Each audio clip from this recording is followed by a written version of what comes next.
Hola, ¿cómo están? Mi nombre es Sergio Meneses, estudiante de la guía virtual en Derecho Comercial. eh, y en este caso vengo a explicarles los tipos societarios en Colombia. No sin antes primero explicar que toda aquella sociedad que en nuestra legislación colombiana se enmarca dentro de una actividad mercantil y precisamente comercial, pues es regida por nuestro Código de Comercio. También hay que especificar que hay sociedades de carácter regular o sociedades de hecho. En este sentido, la diferencia es que las sociedades regulares son aquellas que se rigen por los trámites y se constituyen a través de una escritura pública o un documento privado y nace a la vida jurídica una persona jurídica en la cual contraen unas obligaciones y esta es oponible a terceros a través del registro mercantil. Contrario censo a la sociedad de hecho, en la cual esta no se constituye por escritura pública o documento privado, es decir, son esas actividades de carácter comercial común o cotidiano que no se protocolizan a través de un documento, sino que en dado caso lo hace una persona natural que tenga su registro mercantil como persona natural, pero no constituyen una persona jurídica diferente. Es decir, que las obligaciones, los derechos y las obligaciones las contrae la persona natural como tal y no una sociedad que en estos casos no ha nacido la vida jurídica, pero se considera sociedad de hecho y es reconocida por el Código de Comercio. En este sentido, ya tenemos conocimiento de estas sociedades y seguidamente entraremos a estas sociedades regulares, también haciendo una clasificación. Y es que hay sociedades de personas y hay sociedades de capital. Estas sociedades de personas, pues como bien se llama, son sociedades donde el factor determinante son las personas que la integran. Esos socios que hacen parte de esta sociedad en la cual se caracterizan de acuerdo a su tipo. Y en las sociedades de capital el factor determinante es ese aporte económico o ese capital social que lo representa dentro de la sociedad al respectivo socio. Vamos a iniciar con las sociedades de personas, iniciando por el primer tipo de sociedad, que en este caso, de acuerdo al artículo 94 294 del Código de Comercio, lo llamamos sociedad colectiva. Estas sociedades colectivas deben constituirse a través de escritura pública o si son empresas, microempresas o pequeñas empresas, lo podemos hacer a través de documento privado. No obstante, siempre debe protocolizarse y registrarse ante la respectiva Cámara de Comercio para que sea oponible ante terceros a través del registro mercantil. En este caso, las sociedades colectivas deben tener siempre dos o más socios. El Código de Comercio nos estipula el mínimo, que son dos, pero no nos estipula una cantidad máxima de socios. Por ende, puede tener una sociedad ilimitada de socios en cuanto a las personas que lo integran. Porque es de tipo esta sociedad de personas. Su factor determinante es de personas. Porque, en primer lugar, los socios que hacen parte de este tipo de sociedad, independientemente del aporte en capital que hagan, que para esta sociedad los vamos a llamar aportes en interés, que nos van a determinar únicamente la proporción de utilidades al momento de que éstas se distribuyan para cada socio, la responsabilidad frente a las obligaciones que tenga la sociedad colectiva va a recaer de manera solidaria e ilimitada sobre el patrimonio de sus socios. Es decir, todos responden incluso hasta con su patrimonio. En este sentido, también nos indica el Código de Comercio que la administración de las sociedades colectivas recae sobre cada uno de sus socios o delegados. En este caso, cada socio, si no puede interactuar o ejercer en su momento esta administración, lo hará a través de delegado, teniendo en cuenta que una vez delegue, este queda inhibido de ejercer estas funciones, pues durante el tiempo que delega o de acuerdo a las condiciones que delega a una persona específica. También debemos tener claridad frente a que las sociedades de tipo colectivo, al momento de tomar decisiones frente a reformas estatutarias, ingreso de nuevos socios, cesión, enajenación de las aportes en interés, transferencias, todo tiene que ser por votación unánime. Es decir, todos deben estar de acuerdo frente a esta toma de decisiones. Otra de las características y desarrollando el tema de las sociedades colectivas es que si llegase a morir uno de sus socios, tienen dos opciones, y es que los herederos, si tienen capacidad para ejercer la actividad comercial, podrán representar o en este caso tomar su herencia y sus aportes en interés como socios dentro de la respectiva sociedad, y si no, la sociedad inmediatamente estará en disolución de manera inmediata por la muerte de sus socios. Una de las sanciones que puede haber también para que la sociedad colectiva entre en disolución es que una vez los herederos tengan tomen los aportes en interés del socio que murió o falleció, deben hacer la reforma estatutaria. Si no hacen la respectiva reforma estatutaria, la cual también deben registrar, la sanción será la disolución. En ese sentido, son algunas características de la sociedad colectiva. ¿Qué ventajas pueden tener? Y es que este tipo de sociedades va directamente relacionadas, y creo que a criterio personal, hacia esas sociedades familiares, a esas sociedades donde prevalece la confianza. ¿Por qué? Porque la motivación, el trabajo de todos es lo que va a permitir que prevalezca este tipo de sociedades. Toda vez que a un inversionista o a un socio ajeno a ese grupo o a ese núcleo, pues no va a ser factible frente a las condiciones que le planteé invertir o tener aportes en interés en este tipo de sociedades.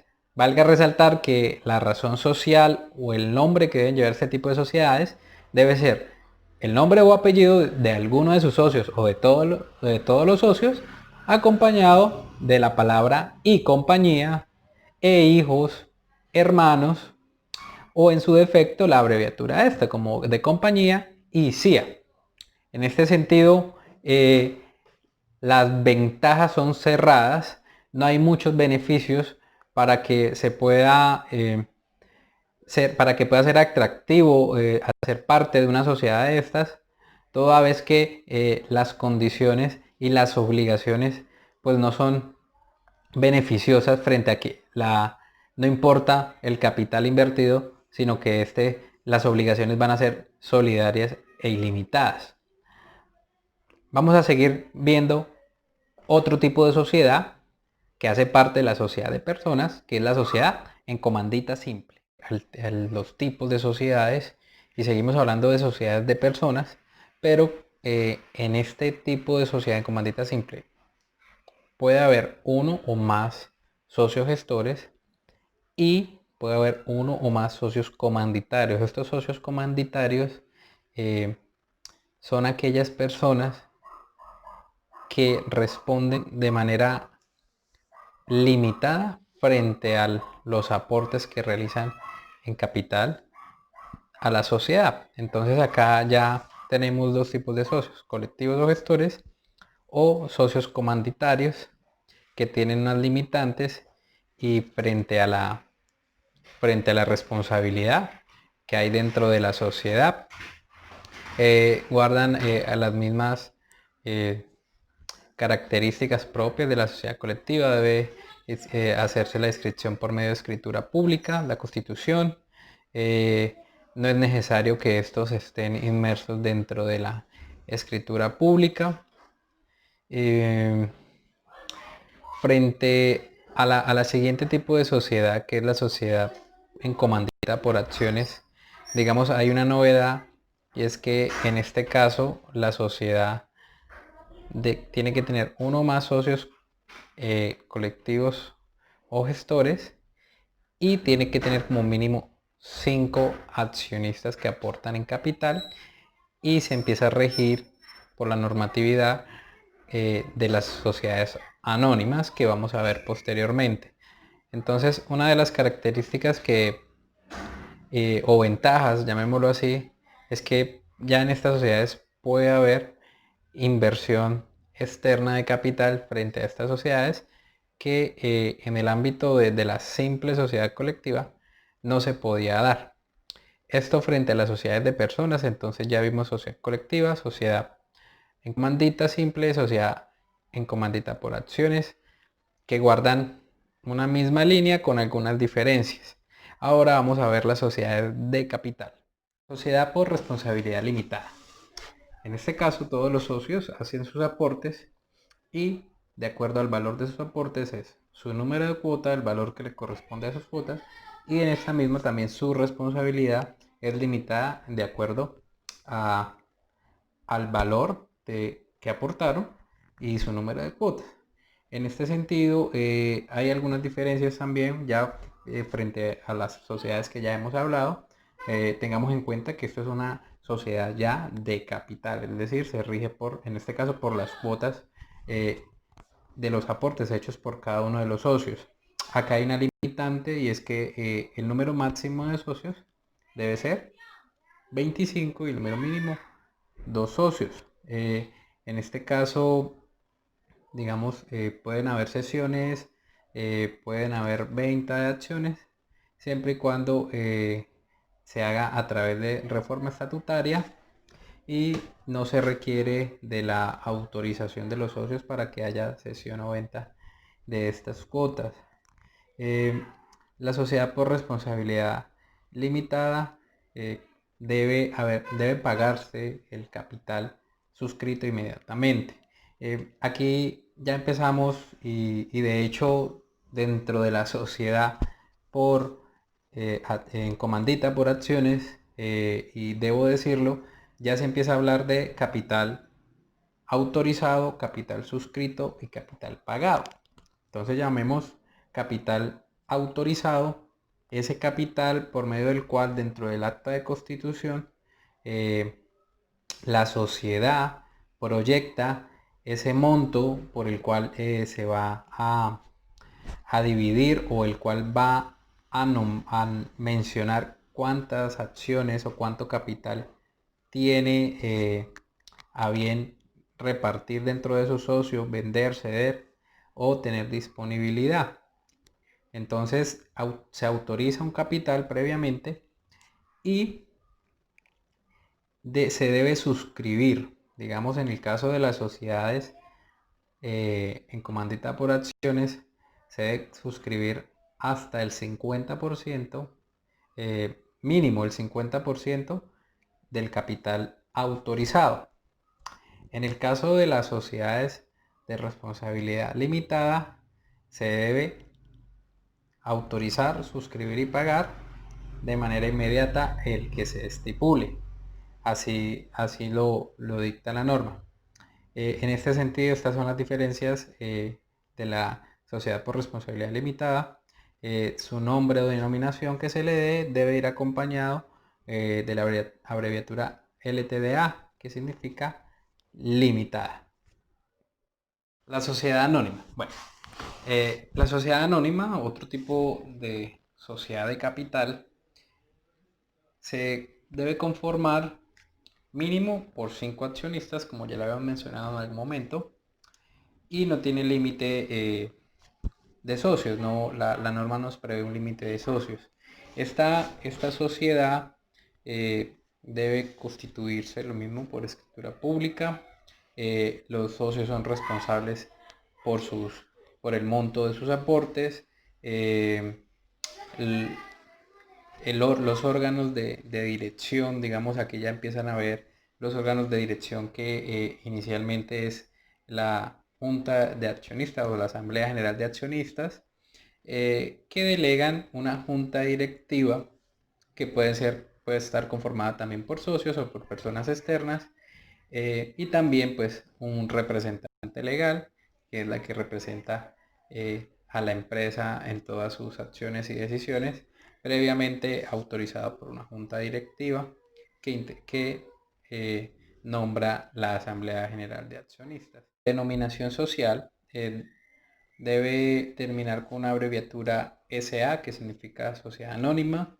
Esta sociedad también debe proyectar un capital autorizado, que será con el cual la empresa se va a consolidar, la sociedad, y debe constituirse y suscribirse por lo menos con el 50% del capital autorizado. Ahora bien, a la hora de pagar ese capital, las, los socios, o digamos a la hora de constituir, deben pagar por lo menos la tercera parte de esas acciones suscritas y tendrán un lapso mínimo de un año para terminar de pagar las acciones que se suscribieron. Ya tiene otras connotaciones frente a las acciones que tiene este tipo de sociedad, toda vez que pues inicialmente son de carácter nominativo, quiere decir que son eh, realizadas o su postura está frente a la persona que es dueña de las acciones. Pero la sociedad anónima goza de unas facilidades o de de algunas características para que pueda comercializar sus acciones frente al valor que tienen dentro de la sociedad. Ahora vamos a hablar de la sociedad por acciones simplificada, SAS. La ley 1258 de 2008 reguló las sociedades por acciones simplificadas, denominadas SAS. Es lo más reciente y lo más novedoso frente a los tipos de sociedades de nuestra legislación colombiana. En este caso, las sociedades pueden conformarse por tan solo un solo socio y el número máximo es ilimitado. Sus socios pueden ser personas naturales o pueden ser personas jurídicas. Tiene libertad para estructurar su órgano estructural y organizacional. Eh, También se rige frente a los parámetros de capital suscrito, autorizado, suscrito y pagado, pero pues tiene unas diferencias frente a los plazos, toda vez que el capital suscrito puede pagarse dentro de los 2 años siguientes a la suscripción de este. La responsabilidad de los socios es también limitada frente al aporte de cada uno de ellos y de las acciones que tienen dentro de la sociedad. La constitución de esta sociedad puede hacer por mediante escritura pública cuando dentro de los aportes de los socios haya bienes inmuebles. Aquí hay algo que hay que diferenciar frente a las otras sociedades, y es que también pueden aportarse eh, bienes o el know-how que llamamos, como es el conocimiento o recurso técnico que aporta alguno de los socios. Eh, entonces, cuando dentro de estos aportes les venía diciendo, intervienen bienes inmuebles, se hace mediante escritura pública, y si no, sencillamente se hace por medio de documento privado y se protocoliza ante la Cámara de Comercio para que sea sea registrada la sociedad. En este sentido, hay otro beneficio frente al objeto social de acuerdo a la ley 1258, y es que si dentro del objeto de la empresa no se determinan unas actividades específicas a desarrollar, esta puede desarrollar un objeto o actividad lícita comercial en el territorio colombiano. Esto pues abre las puertas para que la empresa, si así lo determina, pueda desarrollar cualquier actividad comercial, tenga esta capacidad jurídica para hacerlo con base en este principio y en este articulado de la ley 1258, que en esencia da una ventaja sobre las otras tipos de sociedades que ya les hemos venido hablando. Muchas gracias.